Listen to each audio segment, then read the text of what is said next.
umeishi na stroke kwa zaidi ya miaka miwili, miaka mitatu, lakini hapo nyuma kabla ya miaka miwili mitatu ya kupata stroke, huenda ni miaka minne nyuma, ulikuwa unasumbuliwa na changamoto ya high blood pressure, yani pressure ya kupanda. Lakini pia ulikuwa unapata ganzi za mara kwa mara ila ulipuuza. Ndio maana hali ya leo inafikia wewe kuweza kupata stroke, unaweza ukafikia hatua ya kupata heart failure.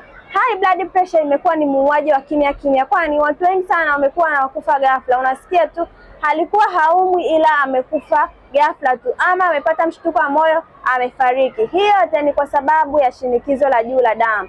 Ukipata dalili hata moja, huenda ni ganzi, huenda ni maumivu ya kichwa, huenda maumivu ya kifua, lakini pia mapigo ya moyo yanaenda kasi sana, ujue kwamba hizo ni dalili ndogo ndogo zinazokuashiria kwamba ndani ya mwili wako kuna changamoto. Hivyo wasiliana na kituo cha afya kilichopo karibu nawe, ama wasiliana nasi ili tuweze kukusaidia kutatua changamoto yako.